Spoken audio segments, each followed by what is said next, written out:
안녕하세요. 책 읽는 은하수입니다. 오늘 여러분께 소개할 책은 굶으면 낫는다입니다. 지은이 후나스 슌스케, 옮기니 장경환, 문예 춘추사에서 편했습니다. 소식이 우리의 몸과 정신 건강에 얼마나 큰 영향을 주는지는 이제 많은 분들이 어느 정도 인식하고 계실 겁니다. 다만 어느 정도로 어떤 식으로 소식을 실천해야 하는지에 관해서는 의견이 참 분분한 것 같습니다. 그 중에 하나로 오늘 소개하는 굶으면 낫는다라는 책은 소식과 단식이 우리 몸의 모든 치유에 있어서 단연 으뜸이라는 의견입니다.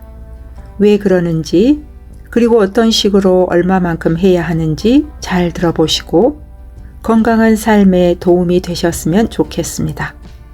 소식요법 외에 4가지 요법을 더 소개하고 있습니다. 먹지 않으면 낫는다. 정말로 간단한 일이다. 야생동물은 모두 그렇게 해서 질병을 고치고 있다. 하물며 개나 고양이도 그렇게 하고 있다. 개나 고양이조차 알고 있는 것을 인류만 모른다. 그래놓고 몸이 아프면 바로 약을 먹는다. 그것은 기본적으로 독약이라고 해도 결코 들으려고 하지도 않는다. 지금은 의사도 약은 질병을 고치지 못한다 하고 분명히 인정하고 있다. 즉 의사도 질병을 고치지 못한다는 소리다. 그래도 사람들은 병이 나면 병원으로 달려가서 의사에게 매달린다. 그리고 계속해서 병원에서 살해당한다. 가족은 땅을 치며 한탄하지만 그건 소잃고 외양간 고치기다. 이스라엘에서 병원이 파업을 했더니 국민 사망률이 절반으로 줄었던 적이 있다. 그런데 병원을 다시 열었더니 원래대로 돌아갔다. 현대 의료는 인류의 절반을 살해하고 있다. 이 경악할 에피소드를 가슴에 새겨야 할 것이다. 미국의 사망 원인 1위는 병원이다. 매년 78만 명이 살해당하고 있다. 2위인 심장병 70만 명을 앞지르고 있다. 현대의학의 신은 저승사자다. 미국의 양심적인 의사 R. 맨델슨의 고발은 옳았던 것이다. 현대의료는 90%의 만성병에 무력하다. 고치지 못할 뿐만 아니라 오히려 악화시켜 죽이고 있다. 모든 사람들은 이 엄연한 진실을 꼭 알아야 한다. 저자는 병원에서 살해당한다에서 이 경악할 실태를 낱낱이 소개하였다. 그 이후 어리둥절해하는 많은 독자들의 문의가 쇄도하고 있다. 병원에 가지 마라. 그렇다면 어떻게 해야 좋은가? 이 책은 바로 그 대답이다. 질병을 치유하거나 고치는 방법에는 5가지가 있다. 1. 소식, 2. 웃음, 3. 감사, 4. 긴 호흡, 5. 근력 단련이다. 1. 소식, 단식. 만병을 고치는 묘법이다. 병이 나더라도 먹지 마라, 움직이지 마라, 자라를 실천하면 면역력, 배동력이 증강되어 순식간에 낫는다. 그것은 어이없을 정도이다. 소식인 뿌띠 단식으로도 눈에 띄는 효과가 있다.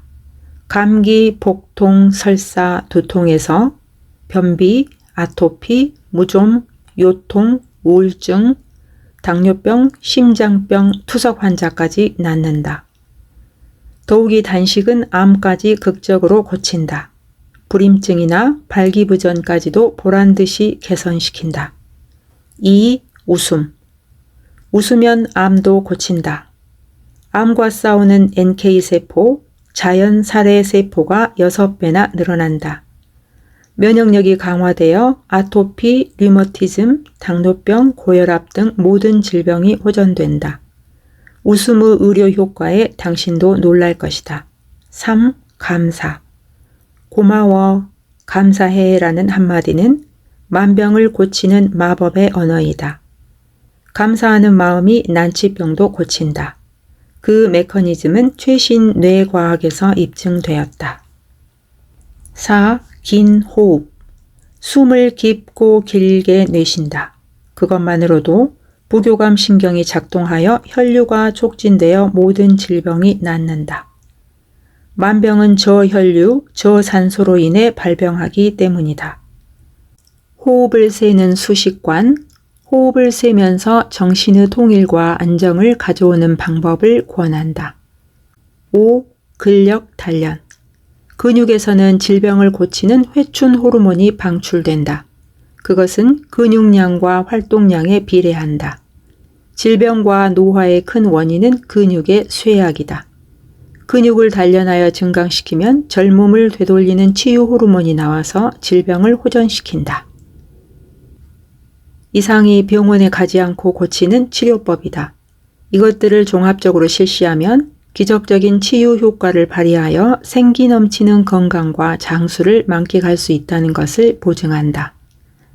더욱이 돈 들지 않고 누구든지 할 수 있으며 즐거운 데다가 부작용도 전혀 없다. 그럼 희망의 페이지를 열어보자.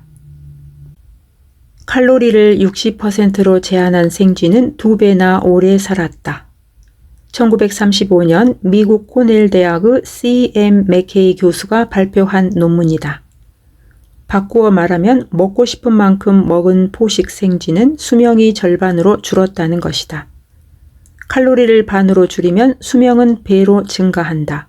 수많은 실험이 이것을 입증하고 있다. 즉 현대인도 역시 필요한 양의 2배를 먹고 있기 때문에 대자연이 부여한 수명을 반으로 깎아 먹고 있는 것이다. 80% 식사로 의사가 필요 없고 60% 식사로 나이를 잇는다. 이것은 1만 년 이상의 역사를 자랑하는 요가의 가르침이다. 먹을 궁리가 아니라 먹지 않을 궁리를 해라. 공복을 즐겨라. 이 요가의 교훈이 병드는 현대 인류를 구하는 것이다. 나아가 요가의 교훈은 40% 식사로 신의 경지에 이른다고 말한다. 우리들은 남들만큼 먹는다는 것이 행복이라고 생각해왔다. 먹는 것이야말로 행복의 원점이라고 믿어왔다. 배불리 먹는 것이야말로 모두가 동경하는 삶이었던 것이다. 그런데 생명의 신비는 그렇지 않은 것 같다. 야생동물은 아무것도 먹지 않고 스스로 고친다. 단식은 만병을 고치는 묘법이다. 야생동물들도 병들거나 상처를 입기도 한다. 이때 그들은 아무것도 먹지 않고 굴 속에 몸을 눕히고 조용히 회복을 기다린다. 야생동물들은 본능적으로 그것이 질병과 상처를 고치는 최선의 방법이라는 것을 알고 있는 것이다. 본능이란 다른 말로 하면 자연의 메커니즘이다. 그것은 우주의 이치이다. 신의 의지라고도 할 수 있다. 여기서 중요한 것은 아무것도 먹지 않는다라는 점이다. 음식물의 소화 흡수는 상상 이상으로 에너지를 소비한다. 세 끼를 꼭 먹는다면 그것을 소화 흡수하기 위한 소비 에너지는 마라톤 풀코스를 완주하는 것에 필적한다고도 한다. 그래서 야생동물은 병들거나 상처를 입으면 우선 먹지 않는 것이다. 공복감이 주는 생명력. 이 단식으로 소화 에너지는 치유, 면역, 배독 에너지로 전가되어 그것에 집중할 수 있는 것이다. 또한 공복감은 생명력에 스위치를 넣는다. 신체가 공복감을 느끼는 것은 일종의 위기 상태이다. 그래서 경고가 울리고 신체의 생명 유지 시스템이 일제히 작동하는 것이다. 면역력이나 자연치유력, 배독력에 스위치가 들어가서 백혈구 등 면역세포가 증가한다. 이것은 전신의 세포 차원에서도 일어난다. 세포 내에서 배독이 촉진되고 신진대사가 가속되는 것이다. 이렇게 해서 전신이 세포 차원에서 깨끗해지면서 전신의 생명 기능은 더욱 싱싱하게 되살아나는 것이다. 그렇기 때문에 질병이나 상처로 괴로울 때는 우선 먹지 말고 움직이지 말고 자라. 이것이 철칙이다. 그러면 내재된 자연치유력이 활성화하여 순식간에 회복 상태로 들어선다. 그런데 현대인은 이것과는 전혀 정반대로 하거나 정반대로 된다. 심지어 영양사나 의사도 이렇게 말하며 환자를 나무란다. 제대로 먹지 않으면 낫지 않는다. 푸짐한 식사는 최악의 식사. 새끼를 먹으면 늙는다. 저자는 올해 64세이다. 그러나 머리카락은 검고 윤기가 흐른다. 몸은 역삼각형이고 근육이 울퉁불퉁하다. 마음은 신체 나이 30대 정도라고 자부한다. 그래서 아무래도 스스로가 환갑을 지났다는 실감을 하지 못한다. 그러나 고향인 규슈에서 열린 고교 동창회에 가서 정말 놀랐다. 10명이 앉는 테이블에서 저자를 빼면 모두 백발이었다. 그 중에는 그 백발마저 빠지는 친구도 있었다. 그들은 저자의 머리를 보고 염색 잘했네 하며 감탄하였다. 이건 염색한 거 아니야 하자 모두들 뭐야 하며 놀랐다. 백발은 노화의 척도라고 하는데 이처럼 주위를 둘러봐도 동년배인데 부쩍 늙은 친구나 지인이 많다. 40대 50대의 후배조차 백발이 된 모습을 보고 놀랄 때가 있다. 당연히 노화에는 개인차가 있을 것이다. 그 차이를 고려하자 그들은 새끼를 먹었기 때문이라는 결론이 문득 떠올랐다. 실제로는 57세이지만 37세로 보이며 일일 일식으로 유명한 나구모 요시노리 씨는 현재 매스컴이 정말 사랑한 사람 중 하나다. 그 역시 머리카락은 검고 정말 젊어 보인다. 중장년인데 급격하게 늙은 사람은 새끼를 먹어서 그렇게 된 것이다. 먹으면 먹을수록 죽음이 가까워지는 노화가 진행된다. 당연한 것이다. 불식을 계속하면 시간이 역행하여 세포는 젊어진다. 동물 단백질이야말로 사상 최악의 발암물질이다라는 놀랄만한 사실도 증명되고 있다. 더욱이 장수 유전자가 발견되었고 이것이 칼로리 제한에 의해 발현한다는 새로운 사실도 입증되었다. 단식으로 몸속을 깨끗하게. 단식은 몸속을 대청소하는 것이다. 내장에도 탁월한 회복력이 있는데 간은 독소를 분해하고 신장은 독소를 여과한다. 하지만 새끼를 꼭 먹게 되면 먹은 것 가운데 소화 흡수 대사하지 못한 것이 과잉 체독이 되고 만다. 질병으로 인해 체력이 약해지면 간은 계속 밀려오는 체독을 미처 다 분해하지 못하여 신장의 여과 필터에 쌓이고 만다. 그러나 장기는 회복력이 있기 때문에 먼저 단식을 함으로써 들어오는 음식물을 중단시키면 간도 분해를 진행하여 신장 필터에 쌓여 있던 것도 자연히 정화된다. 이 자기 정화는 몸속의 모든 조직, 기관, 장기에서 진행된다. 이렇게 해서 깨끗해진 몸은 활력을 되찾는다. 공복인 파리의 기억력은 만복인 파리의 2배. 공복일 때 오히려 기억력이 좋아진다. 이것은 동물 실험에서도 입증되었다. 사용된 동물은 초파리이다. 초파리 유전자의 70%는 인간과 공통되고 기억하는 구조도 사람과 닮았다고 하니 의외이다. 도쿄도 의학 종합연구소 등의 연구팀은 초파리를 사용한 실험에서 공복 상태가 되면 기억력이 향상되는 구조를 발견했다. 이 획기적인 논문은 2013년 1월 25일자의 미국 과학 잡지 사이언스에 게재되었다. 동연구소의 히라노 유키노리 주임 연구원은 인간도 배가 비어 있을 때 기억력이 높을 가능성이 있다고 말했다. 실험은 다음과 같이 진행되었다. 먹이를 주지 않고 공복 상태로 둔 약 100마리의 초파리를 사용해서 관찰하는 것이다. 먼저 초파리에게 전기 쇼크를 줌과 동시에 어떤 냄새를 맡게 한다. 그리고 하루가 지난 다음에 싫은 기억으로서 초파리가 그 냄새를 기억하고 있는가를 조사한다. 냄새를 싫어하게 되면 발생원에 다가가지 않는다. 반대로 기억이 없으면 냄새원에 다가간다. 그 행동의 차이를 관찰하는 것이 곧 초파리의 기억력 테스트이다. 그 결과 냄새를 기억하고 있던 초파리의 비율은 9시간에서 16시간 절식시켰을 때가 가장 높았고 그 비율은 만복 상태의 초파리들의 약 2배에 달했다. 즉, 공복의 힘은 기억력도 2배로 늘린 것이다. 그러나 20시간 이상이나 절식시키자 아무리 파리라도 공복 때문에 기억하지 못했다. 배가 지나치게 비어 있으면 반대로 기억을 방해하는 것도 밝혀졌다. 연구팀은 공복과 기억 메커니즘을 다음과 같이 밝히고 있다. 공복 시에는 먼저 혈당치를 제어하는 인슐린 분비가 저하한다. 인슐린 양이 저하하면 반대로 특이 단백질 CRTC는 활발해진다. 연구팀은 이 단백질에 주목하여 단백질의 활성화를 억제하여 실험했다. 그러자 이번에도 공복 시에도 기억력은 높아지지 않았다. 이 결과에서 연구팀은 뇌 안의 CRTC 활성화가 기억력 향상으로 이어졌다고 결론을 내렸다. CRTC는 인간의 체내에도 존재하고 있다. 이 기억력 향상의 원리를 이용해서 치매나 건망증의 정도를 가볍게 하는 약을 만들 수 있을지도 모른다고 기대되고 있다.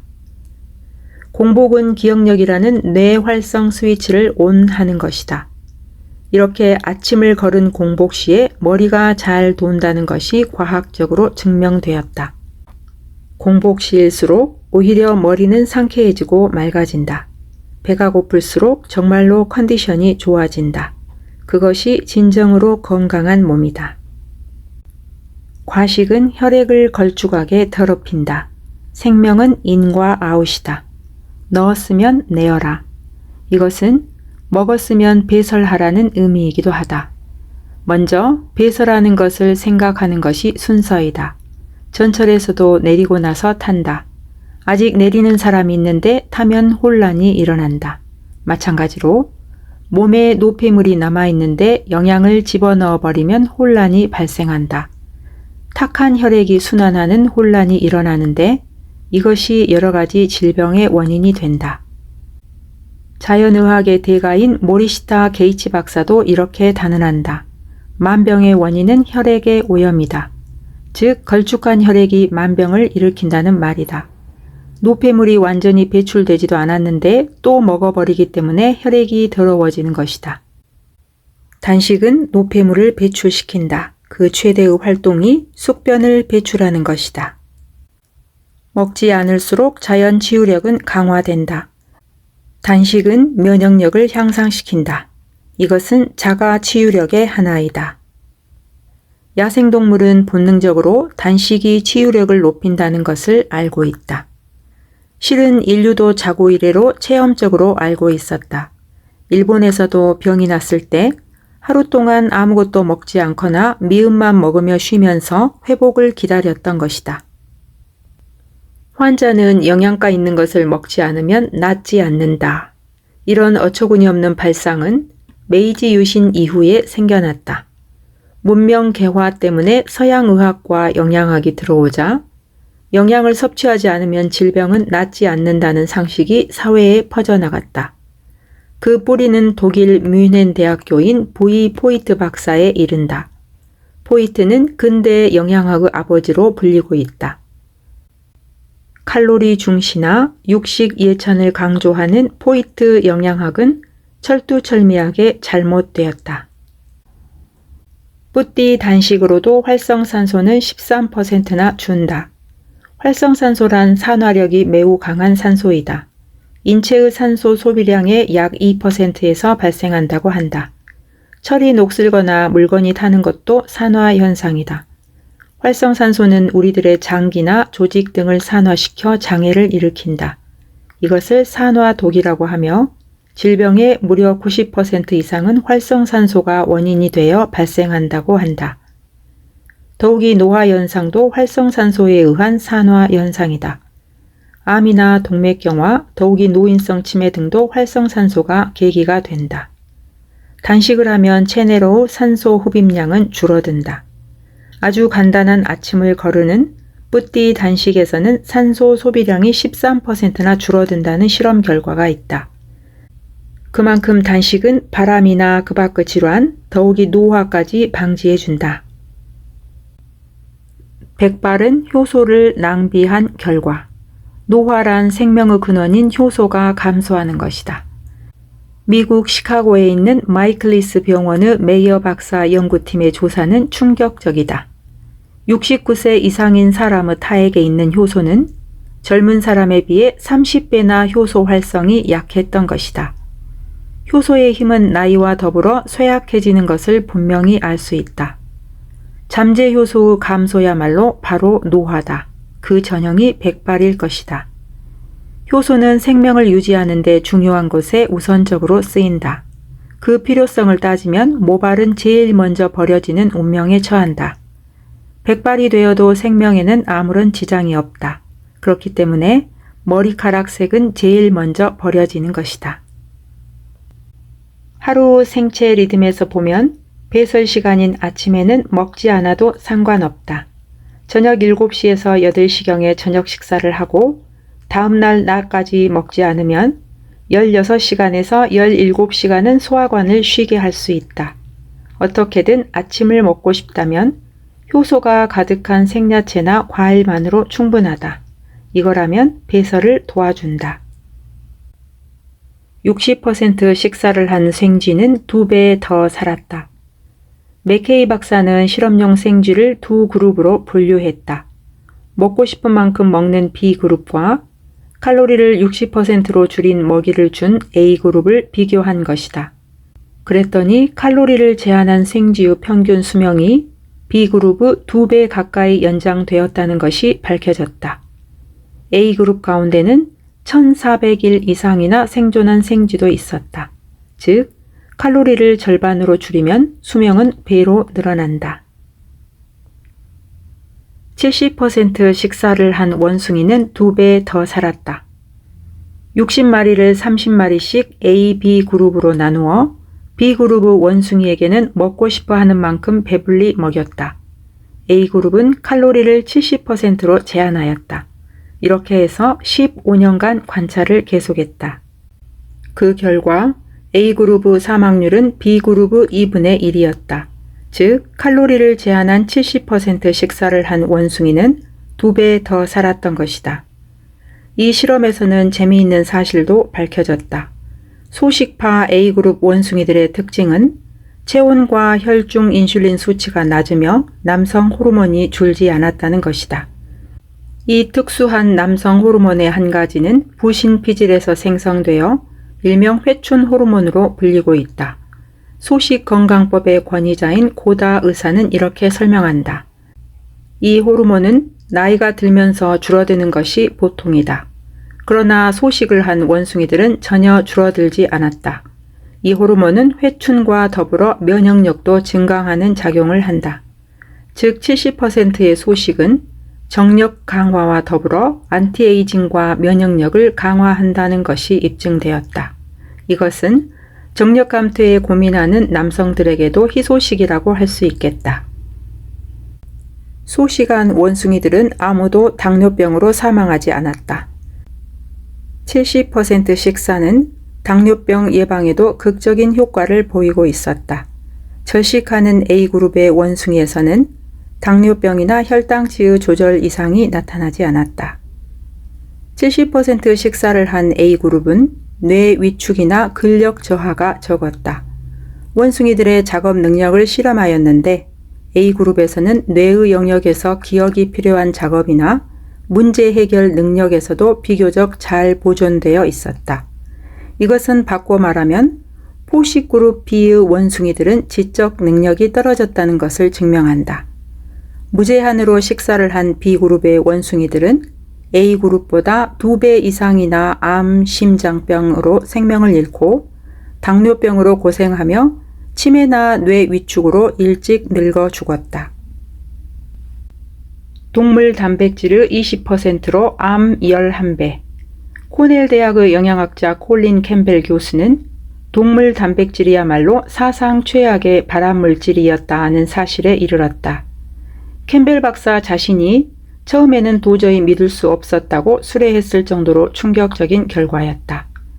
생쥐를 대상으로 한 동물 실험에서 전체 섭취 칼로리에서 차지하는 단백질의 비율을 10%에서 20%로 올렸더니 그것만으로 암이 11배나 폭발적으로 증가했다. 그리고 강력한 발암물질로 알려진 아플라톡신을 투여한 생쥐를 5%로 제한한 단백질 먹이로 사육했더니 암 병변은 일어나지 않았다. 그런데 비율을 20%로 올렸더니 암은 약 20배나 폭발적으로 증대하였다. 여기서 이용되는 동물 단백질은 우유 카세인이었다. 20% 단백질을 섭취한 생쥐는 실험 종료 시에는 모두 간암으로 죽든가 혹은 사경을 헤매고 있었다. 그렇지만 5% 단백질을 섭취한 생쥐는 모두 털이 고르고 광택이 나며 활발하게 돌아다녔다. 식물 단백질인 소맥 글루텐으로 비교 실험을 해보았더니 발암률은 8분의 1이었다. 즉, 동물 단백질의 발암성은 식물 단백질의 8배이다. 그리고 동물 단백질의 비율을 6%, 14%로 증가할수록 발암률도 비례해서 급증한다. 캠벨 박사는 이들 결과에 곤혹스러워 몇 번이나 실험을 다시 하였다. 그러나 결과는 모두 마찬가지였다.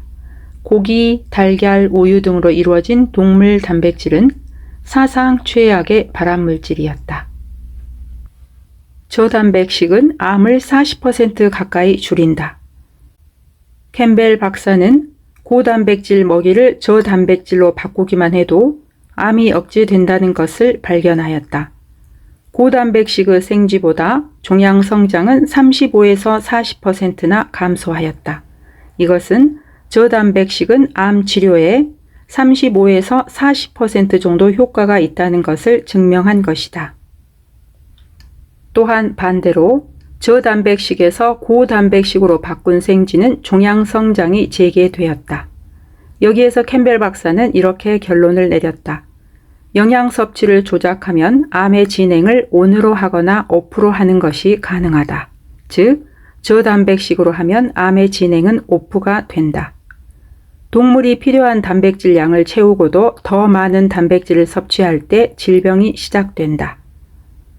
동물 단백질 우유 신화의 붕괴.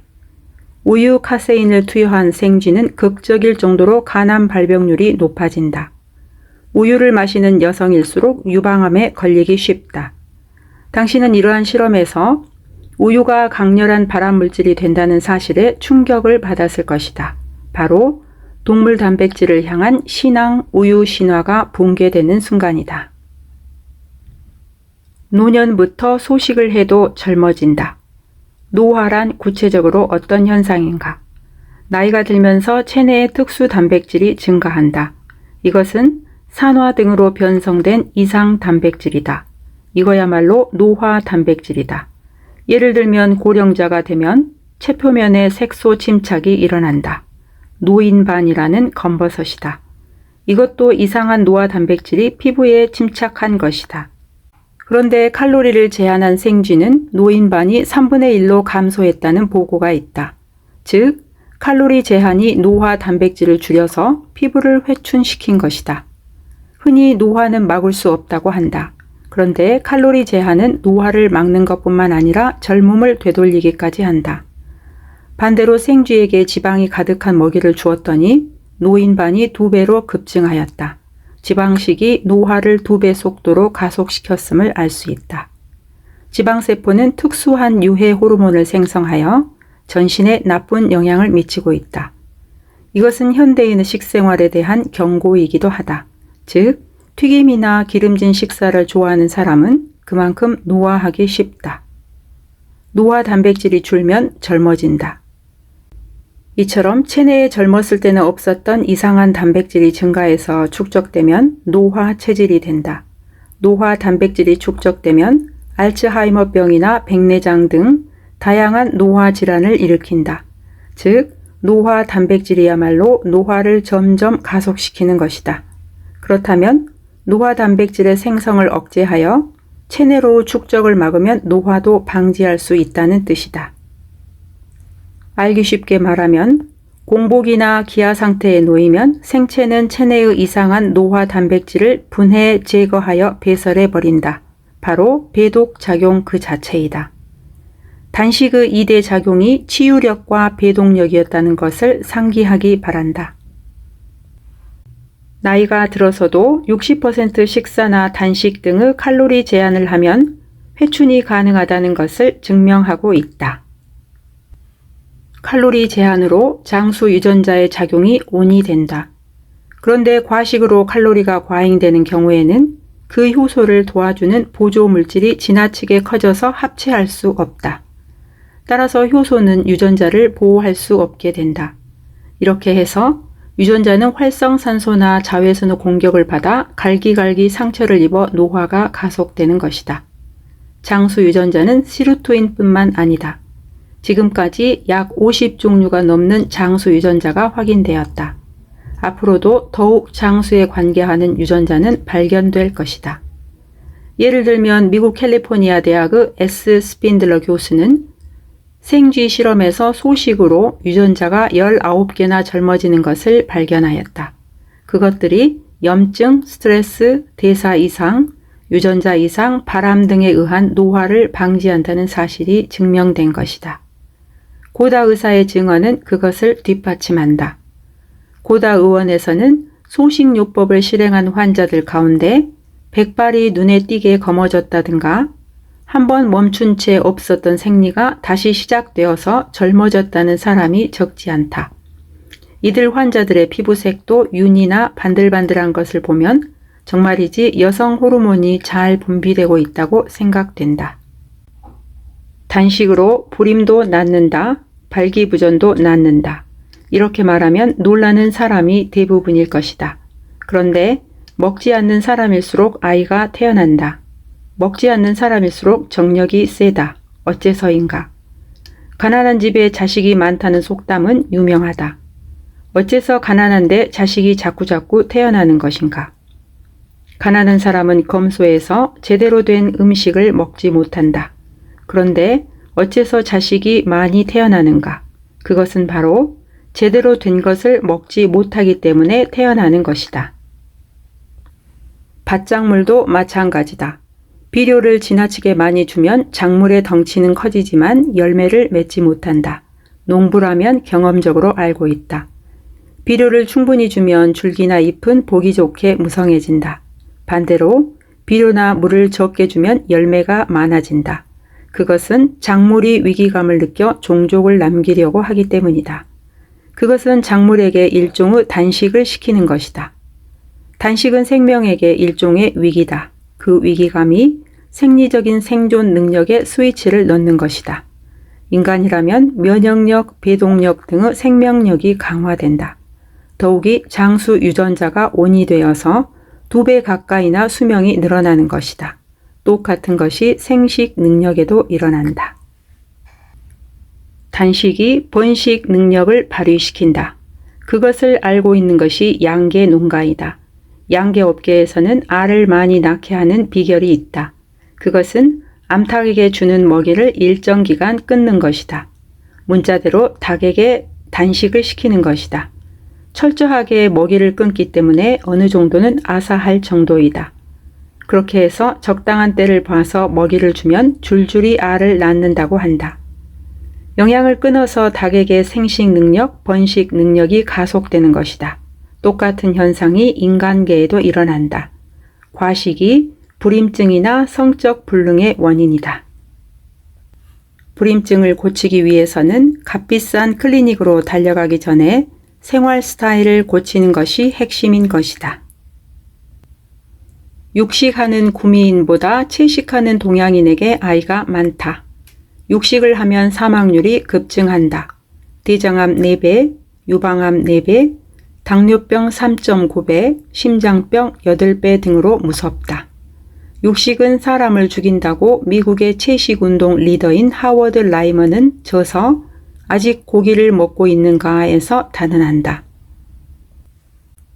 암을 치료하는 방법은 3가지가 있다. 그것은 웃는 것, 식사를 바꾸는 것, 몸을 따뜻하게 하는 것이다. 얼마나 간단한가. 특히 웃는 것은 어디에서도 할 수 있다. 돈도 들지 않는다. 부작용도 전혀 없다. 게다가 이 세상에서 최강의 암 치료법이니 실행하지 않을 수가 없다. 웃으라고 갑자기 말하면 그렇게 간단히 웃을 수 있는가? 무뚝뚝한 얼굴이 눈에 떠오른다. 대개 암에 걸리는 사람 중에는 진지하고 완고한 사람이 많다. 좋든 나쁘든 융통성이 없다. 이른바 교감신경이 긴장하는 타입이다. 그것을 부교감신경이 우위인 안정된 상태로 바꾸면 암과 싸우는 NK세포가 급증한다. 여기서 웃음 요가를 떠올려보자. 웃기지도 않는데 모두가 아하하 하고 웃는 신용을 하는 것이다. 그러면 인간의 몸은 신비하게도 웃었을 때와 똑같은 반응을 한다. 이타미 의사도 거울을 보면서 선웃음을 짓는 것만으로도 웃었을 때와 똑같은 효과가 있다는 것을 실험으로 증명하였다. 30분간 웃으면 복근 운동 12회분. 웃음의 효용은 암을 고치는 것뿐만이 아니다. 우선 운동 효과가 있다. 그것은 복근 운동에 필적한다고 하니 정말 놀랍다. 웃으면 횡격막이 상하로 움직여서 저절로 복식 호흡이 된다. 그리고 전신으로 혈액순환이 좋아진다. 그 때문에 노화 방지, 혈당치 저하, 냉증 개선 등 의료 효과가 나타난다. 구체적인 연구 결과에 의하면 30분간 코미디 비디오를 보고 있으면 복근 운동 12회에 상당하는 운동 효과가 있다는 것이 확인되었다. 5초 박장대소로 심호흡 2회분의 효과. 놀랄 만한 것은 산소 흡입량의 증대이다. 5초의 박장대소로 심호흡 2회분의 산소가 체내로 흡입된다. 더욱이 진심에서 우러나오는 웃음은 통상 호흡의 3에서 4배나 더 많은 산소를 흡입한다. 그 효과가 실험으로 증명되었다. 저산소는 만병의 근원이다. 잘 웃는 사람은 체내에 산소가 잘 흡입되고 있다고 할 수 있다. 더욱이 만담으로 박장대소시켜서 관찰한 실험이 있다. 결과는 64%의 사람에게서 뇌로 향하는 혈액순환이 증가하였다. 웃어서 뇌 혈류가 증가한다는 말은 그만큼 머리도 좋아진다는 증거이다. 실제로 기억력 테스트를 할 때 피험자들을 10분간 웃게 했더니 평균 정답률이 67%에서 85%로 20%나 상승하였다. 또한 웃으면 혈당치나 중성지방도 저하하는 것이 확인되었다. 다시 말해서 웃음은 당뇨병이나 동맥경화, 뇌졸중 등의 예방에도 도움이 된다. 뇌기능의 측정 실험에서는 웃음이 전두엽을 활성화시키는 것을 증명하였다. 전두엽은 인간의 지적 활동을 담당하는 곳이다. 즉, 웃음은 지력 증강에도 도움이 된다. 호흡법으로 혈류 촉진, 만병이 낫는다. 소식, 장수, 긴 호흡, 긴 수명. 이것이 동양에서 자고 이래로 전해오는 양생의 비전이다. 긴 호흡은 장수한다는 것이다. 긴 호흡의 효과는 셀 수 없을 만큼 많다. 그야말로 만병을 고친다고 해도 과언이 아니다. 왜냐하면 긴 호흡법의 첫 번째 효능은 혈행의 촉진이기 때문이다. 교감신경의 긴장에서 부교감신경 우위로 이행하여 전신의 혈관이 열린다. 만병은 혈류장애에서 발생한다. 그러면 조직은 저영양, 저산소에 빠져 체독이 배설되지 않고 쌓이게 된다. 이 신진대사의 저해로 조직은 생명력, 저항력, 면역력을 잃어 감염증이나 암 등 여러 가지 질환에 침범당한다. 그래서 긴 호흡법이 위력을 발휘한다. 긴 호흡법, 혈류 개선, 질병 치유, 이런 3단계를 거치면 순식간에 질병은 회복되어 간다. 여기까지 읽고 마치겠습니다. 감사합니다.